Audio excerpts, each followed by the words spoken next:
a liberal democracy, or is it a dogmatic authoritarian state?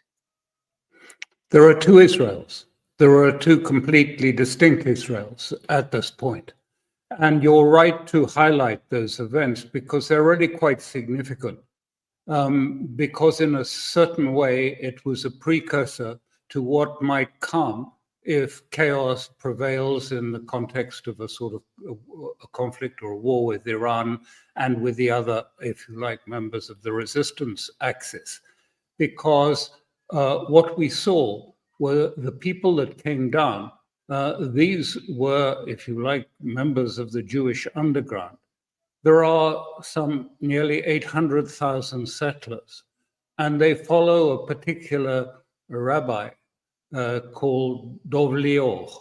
And he is very radical. He was, if you like, a patron of the man who assassinated 29, Baruch Goldstein, who assassinated 29 Palestinians in the cave of the Patriarch many years ago. But he is the one, and he is not just alone. Netanyahu's called him our guide. He is our guide. This is the man who has a real input into the thinking of the Israeli government. Hardly no one outside of Israel probably has heard of him. He has 105 other rabbis of the same vein who support him, settler rabbis.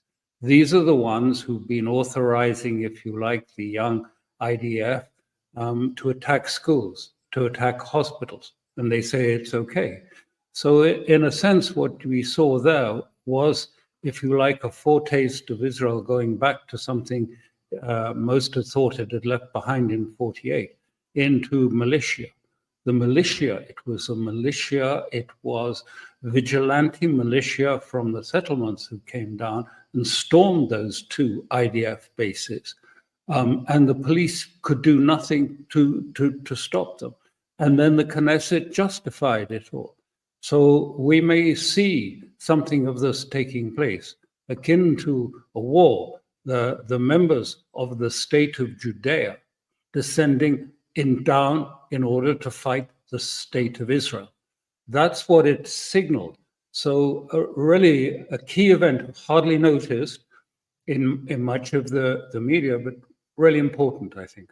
Is there a remnant of the liberal democracy Israel once claimed to have been? Oh, yes, that certainly exists, and many of them are in the IDF and senior commanders. I mean, I mentioned, I think, in what I wrote about Bughi Ayalon, who was chief of staff and then defense minister. I mean, he's one of them who looks on, he's, as he puts it, my hair stands on end when I hear what Smotrich and Ben-Gvir want. They want a big war. And he says, you know, they're trying to, it's all supremacist. This is Bughi Ayalon saying this. I included a video of him saying it. And he said, you know, they want this big war and they want to hurry it on because that's the way the Messiah comes more quickly to it. And that in a war that the people become more emboldened. I mean, the Israeli people, the Jewish people become more boldened and more formed by the prospect of conflict. So yes, there is a sector, but it's not in the government. It is outside of the government. And at the moment, the government, which has, if you like, Ben-Gvir and Smotrich, is for the moment seemingly secure. And Netanyahu's popularity ratings are going up after his visit to Washington. How prepared or how unprepared is Israel for a full-blown war against Hezbollah and its patrons? The Wall Street Journal has a long piece this morning arguing, the Wall Street Journal of all places, but is arguing that the IDF is exhausted, that the volunteer, or well, they're drafted, but I mean the non-professional army wants to go home. They are not willing and are not able to take on Hezbollah. That's the Wall Street Journal's piece this morning. Well, that's perfectly true, and that's right. But at the same time, as I say, you know, actually what Netanyahu has done is maneuver willingly or unwillingly, the United States into a prospective war against not only Hezbollah, but against Iran. It was quite obviously, I mean, first of all, Netanyahu made it clear what his intent was. We have to have a war against this axis of evil that is led by Iran and consists of Hezbollah and the Houthis and the Iraqi resistance, and we have to prevail. This is civilization against the barbarians, and the United States has to stand with it. He couldn't have made it plainer. You remember before he went, we talked about it, and I said, this is what I was expecting. And I'm sure that was what certain people in the United States were expecting. Then it came up, and he produced this trumped up pretext for an attack in Beirut on a senior Hezbollah figure, Shukr, who is very senior, quite elderly now, not a sort of fighting man now, not involved in the barracks, the Marine barracks in '83. I mean, was not involved in that. But it was a whole pretext. Anyone who knows the Middle East knows that Majd al-Shams, which was the pretext for this sort of war starting, was a false pretext. The children that were both unfortunately killed and injured in this debris of some missile that landed there are Syrian citizens, except for one or two. They're all Syrians. They live in Syrian-occupied land. They regard themselves as being Syrians, first of all. They were not Jews. They were not Israelis. They were Syrians, and Syrians who support President Assad and the resistance. I mean, it's ridiculous to think that Hezbollah was going to attack the children of Syria on Syrian land. They know that. Of course they know that. And people, I mean, the mainstream doesn't know it, but the people who know that very well, that it was unlikely. So it was unexpected in the sense, because we had this Amos Hochstein, who is the envoy of Biden, who kept coming to Lebanon and saying, look, I know, for this attack on these children and so on, there's got to be some sort of reprisal by the Israel.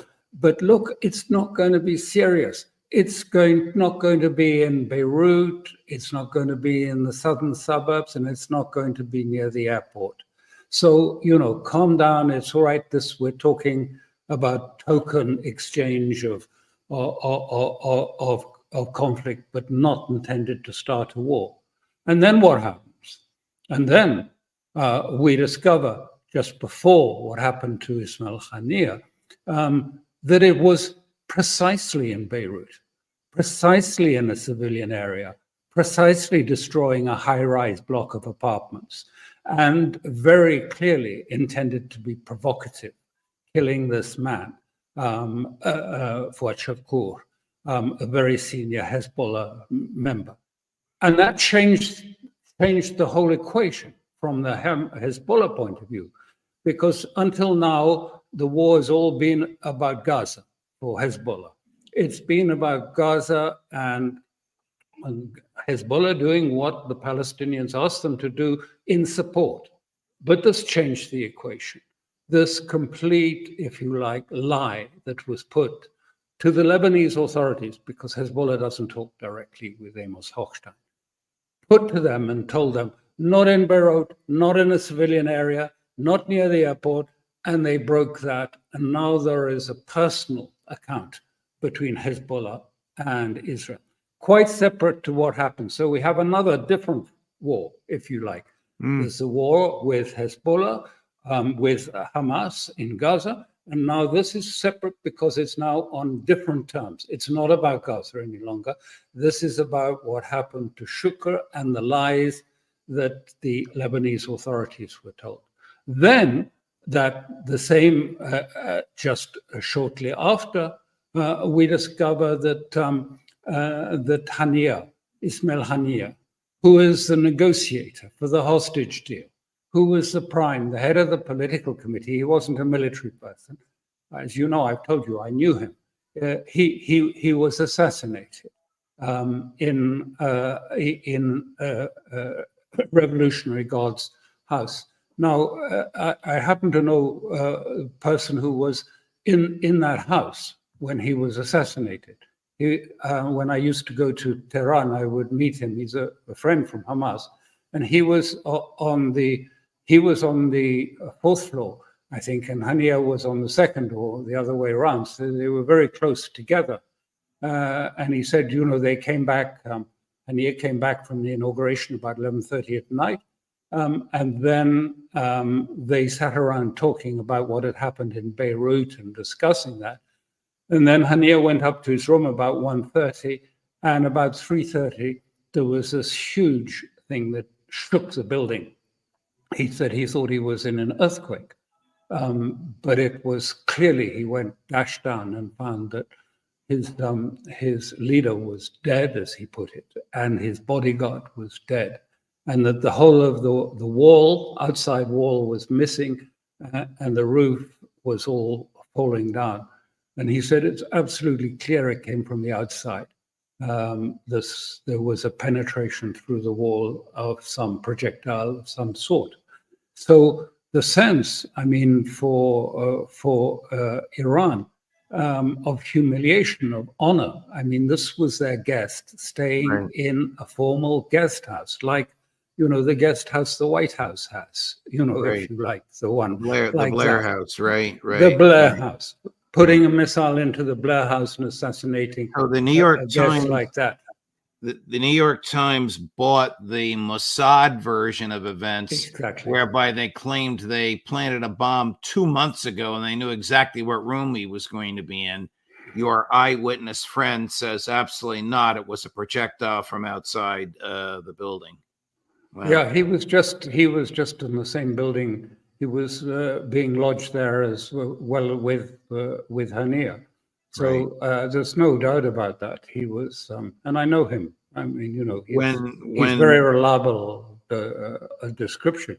But the point here again was, just as there was this sort of, if you like, this misleading.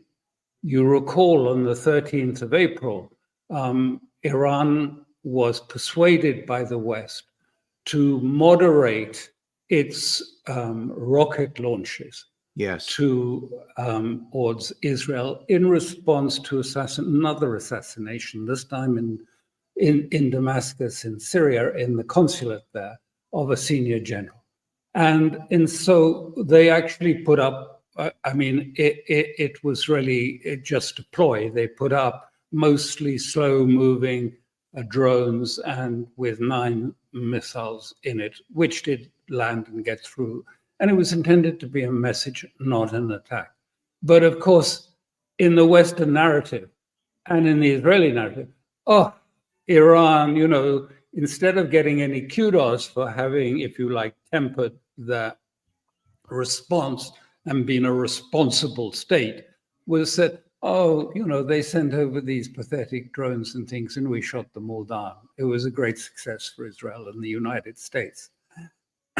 So this time they're not as ready to be persuaded by the West or by Arab states and be told, you know, no, don't do it. No, just do a token. Just do a token response like last time, like the 13th of April. No, this time it's clear to us from what's happened in Shukr, the assassination in Beirut, and now the deliberate assassination of the lead negotiator by Israel, and the place, Tehran, in our guest house, and as part of the inauguration of a new president, the most important ceremony. This means the West wants war with us. This isn't now a question of just sort of moderating it and trying to make it easier. They want war. Anyway, that's how it's seen in the rest of the world, in all of the assistant role. That's how Beirut see it. And so Iran has decided that there will be a response, which will be from all the 4 if you like, resistance actors in this. So Hezbollah, Houthis, and the Iraqis, and Iran as well. And so this is what is being prepared, and missiles are being taken out of storage and being pre-positioned around the region. And there's been quite a lot of evidence. You can't see everything, but there's been quite a lot of evidence of this apparent. So, I mean, but just to finish, I mean, you know, so when they look at it, I mean, what Netanyahu said, I mean, he's got America, because America now says it will do what it takes to stop the Iranian response. It will protect Israel. Isn't this what Netanyahu, if you like, precisely asked for and was promised? Yes, but how unrealistic? How unrealistic is his argument that Iran is part of an axis of evil that threatens the United States? Iran poses no threat to the United States. Of course it doesn't. I mean, Iran is a great power in the region. Don't forget, it is a huge population and a huge land, one of the most highly educated people. And they've always had good relations with the West until at a certain point, Israel turned them into this mythical enemy. And they did it for purely domestic Israeli interest, because at that time, Rabin wanted to change away from what was the peace of the peripheries to peace of the near abroad with the Arab states adjacent to Israel. But to do that, he had to invent a new enemy. Before that, they were cooperating. Israel was cooperating closely with Iran for many years, even during the Iran-Iraq war. So it was a deliberate decision by, if you like, Israel, that needed an enemy to persuade Congress to go on supporting it and seeing poor little Israel, you know, fighting against everyone. We need to support it. We need to give it the weapons and the money that it needs. So it was a complete switch around that was done by Rabin, who, as you know, later was assassinated. And that assassination was, if you like, approved precisely by that rabbi that I mentioned to you, Dov Lior. He approved it afterwards and gave this sort of judicial rendering that this was not a murder because it was an attempt at treachery, and therefore it was legal in Jewish law. So this is the complex thing that we're dealing with. How does the rest of the West feel about this? How does the EU feel about this? How does NATO feel about this? Is it likely that if war comes and the United States actively engages to defend Israel, that the United States will be alone? No, I mean, a lot. Unfortunately, I have to say that, I mean, you know, the European Union has no backbone, no spine to it at all. It's been accustomed in these last 4 years to doing exactly what the White House tells it to do. So many of them will do it. And you've seen Italy and others have been, as head of the G7, pleading with Iran, oh, look, you know, you mustn't do anything. You've got to restrain yourself. They never turn around and say to Israel, you ought to restrain yourself. You know, it's not Iran that provoked this. You did this double assassination precisely into provoking a response from Iran. So you ought to be sorting it out, not asking all the rest of the West and America to come and assist us and help you with what you did it. You know, you made your bed, you should lie in it. Anyway, it looks as if this is going to come. I imagine that Iran is still going to try and control the if you like, the escalatory ladder as best it can. But my view is that once we go down, once the missile starts to fly, and you know, I think that you're going to see them. What is going to be quite different? First of all, there's going to be no advance warning. Secondly, they're not going to be slow old drones. They're going to be high performance, smart missiles. And they're going to come from Iran. They're going to come from Hezbollah en masse, and they are going to come from the Houthis, and they are going to come from Iraq. I believe missiles have been pre-positioned. This is why we've been in a sort of period of some delay while these missiles have been taken out of deep storage by Iran. Some of them are being put quite close to Israel, sort of 12 minutes, flight time from Israel. So, I mean, we're talking about quite different. It's not going to have 3.5 hours to get ready for the next one. And also, Iran is Russia has lent Iran its most advanced EW, electronic warfare system, with a range of 5,000 kilometers, believe it or not. So, we'll see what happens. As we speak, I don't know his first name, last name Shoigu, the former defense minister of Russia, now the head of there he is, Sergei Shoigu, now the head of the national, their equivalent, the Russian equivalent of the National Security Council, is in Tehran. This has to be causing the Israelis nightmares, doesn't it? Yes, I mean, there's been a continuous flow of transport planes from Russia to Tehran in these last few days, including bringing that electronic warfare system.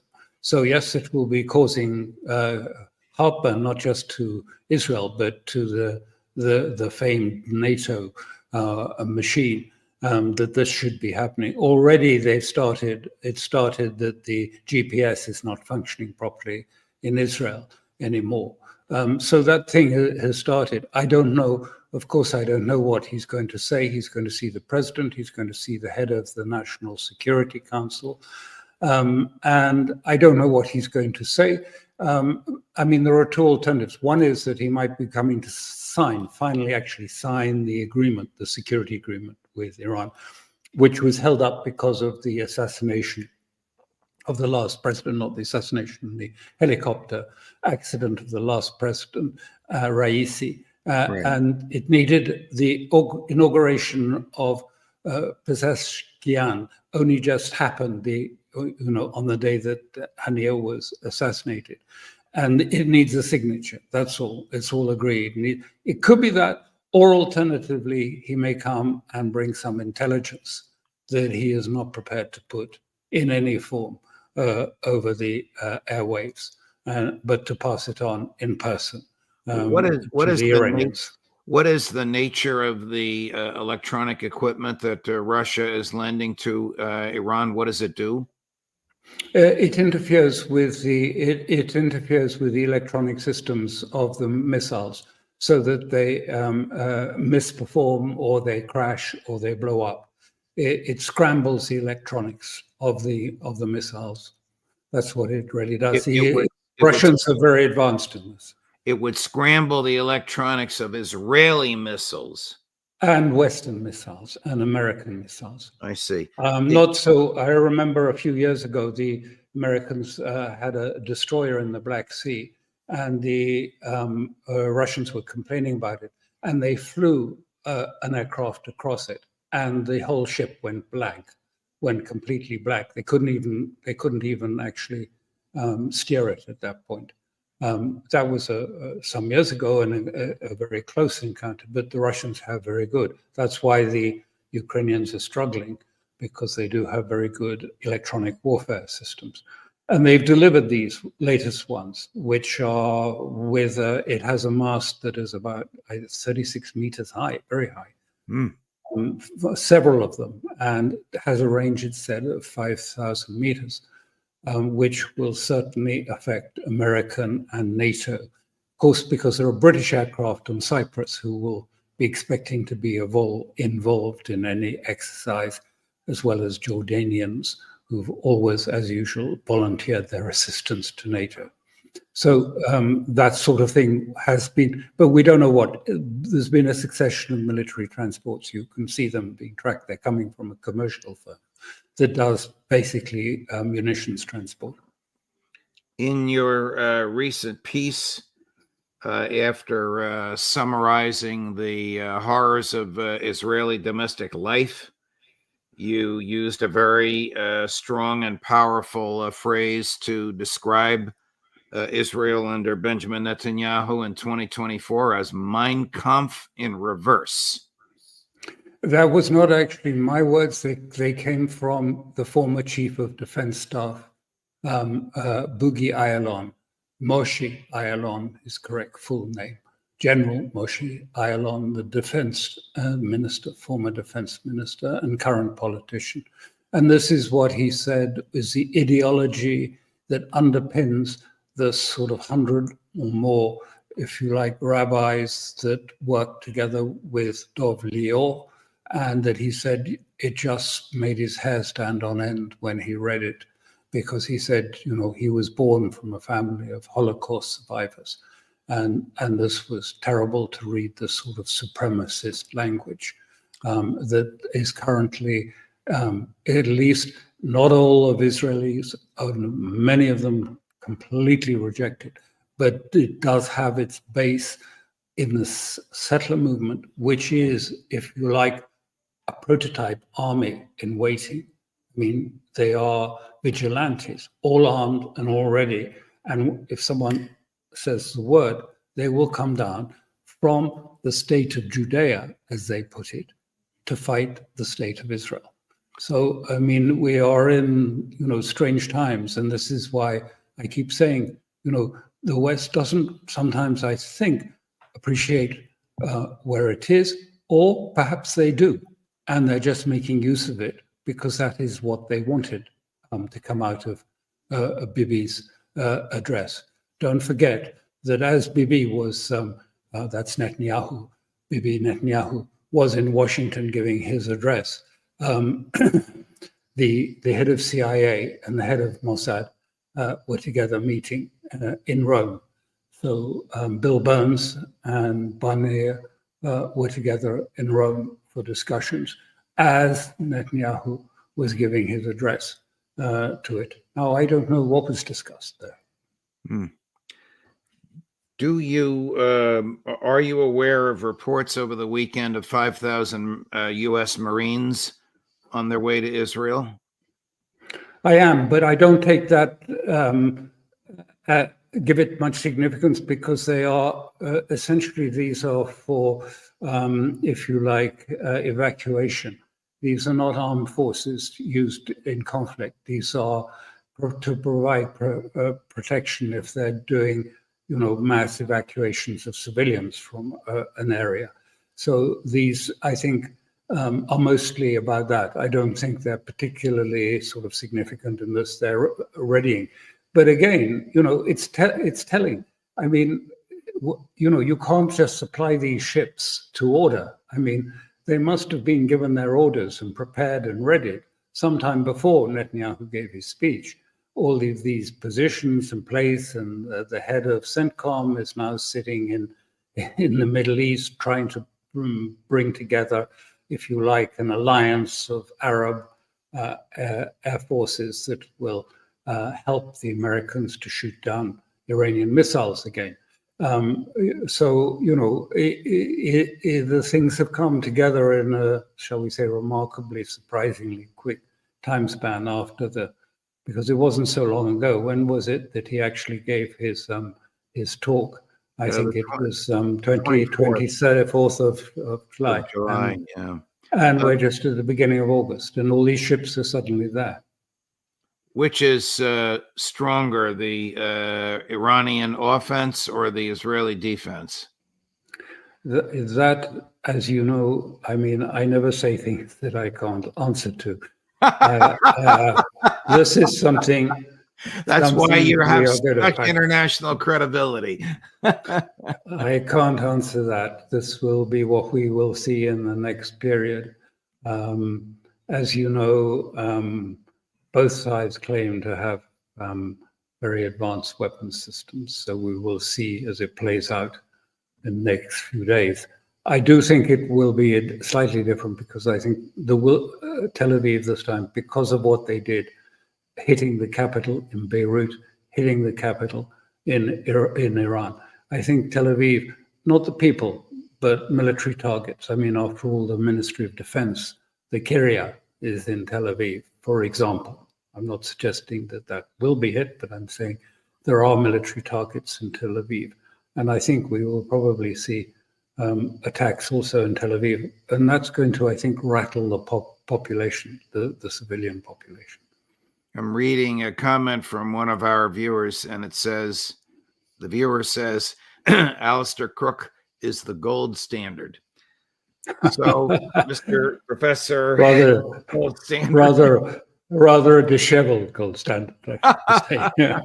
Thank you, Alastair. It's wonderful to start our Mondays. It's early in the morning here in the East Coast of the United States with you. We are deeply grateful for all of your time and insight, and look forward to seeing you again next Monday, same time, same place. Thank you very much. Thank you. All the best. Of course. Coming up later today. Oh, I forgot to look who we have later today, but we do have a full day for you. At 10 o'clock, Ray McGovern. At 11 o'clock, Larry Johnson. At 2 o'clock this afternoon, Anya Parampil. And at 4 o'clock this afternoon, Scott Ritter. Judge Napolitano for Judging Freedom.